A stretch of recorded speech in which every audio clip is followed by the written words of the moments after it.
சுருக்கம். பொருள் ஈட்டுவதற்காக மதுரை நகருக்கு கண்ணகியுடன் வருகிறான் கோவலன். அங்கு அவன் செய்யாத குற்றத்திற்காக மரண தண்டனை பெறுகிறான். அரையாம தீர்ப்பு வாங்கிய மன்னர் மீது குற்றம் சாட்டும் வழக்கு தனது காற்றினை கொண்டு தன் கணவன் கல்வன் அல்ல என்பதை உணர்த்துகிறார். அரசருக்கும் கண்ணகிக்கும் நடக்கும் உரையாடலே இது பாடமாக அமைந்துள்ளது. அரசே அரசே, நம் அரண்மனை வாயிலும் அழுத கண்களோடும் தலைவிரி கோலத்தோடும் ஒரு பெண் வந்து நிற்கிறாள். அப்படியா? அந்த பெண்ணிற்கு என்ன துயரமோ தெரியவில்லையே, கேட்டாயா? கேட்டேன் மன்னவா, அதை பற்றி உங்களிடம் தான் கூற வேண்டும் என்று சொல்கிறாள். அவர் உங்களிடம் நீதி கேட்டு கொண்டிருப்பதாக தெரிகிறது. சரி, அந்த பெண்ணை உள்ளே அனுப்பு. ஆண்டோர்களும் சான்றோர்களும் நிறைந்திருக்கும் அவையிலே நடுநாயகமார் மன்னர் வீட்டில் இருக்கும் மரத்தவைக்குள் நுழைகிறார் கண்ணகி.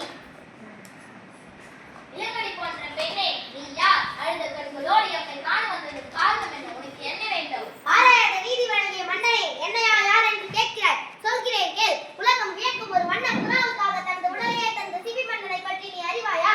பசுவின் தன்னை தேர்காலை எடுத்துக் கொண்டு தன் மகனையும் அதே தேர்காலை எடுத்துக் கொண்டானே மன்னர், அவனை பற்றி நீ அறிவாயா? பெண்ணே, நான் கேட்ட வினாவுக்கு இன்னும் நீ விடை கூறவில்லை. அதை விட்டு விட்டு வேறு எதையோ கூறிக்கொண்டிருக்கிறாய். ஏற்பினர்மை தெரியாத மன்னரை எனது நிலை அறியாமதானே இப்படி பேசுகிறாய்? நான் இதுவரைக்குரிய பெருமை மிக்க சோழ மன்னர் வாழ்ந்த புகார் நகரம் எனது ஊர். அவ்வூரில் பழியில்லா சிறப்பினையுடைய மாசாத்துவன் என்பவரின் மகனாகிய கோவலன் என்பவனின் மனைவியான். எனது பெயர் கண்ணகி. ஓ, இப்போது புரிகிறது. அந்த கல்வன் கோவலனின் மனைவியா நீ?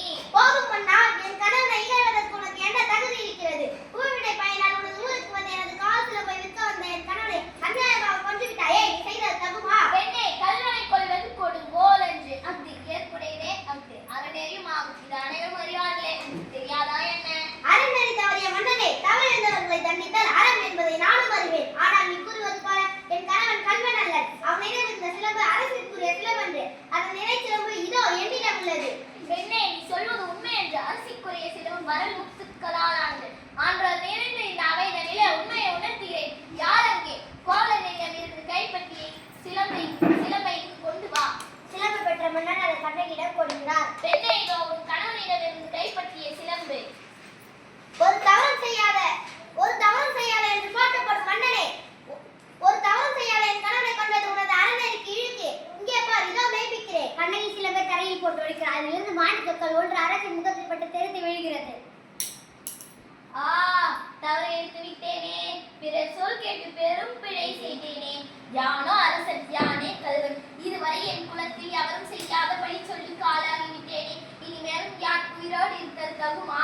இனி எனக்கு வெண்கொற்றை கொடை எதற்கு? செங்கோல் தான் எதற்கு? எனது வாழ்நாள் இன்றோடு முடிவடைவதாக.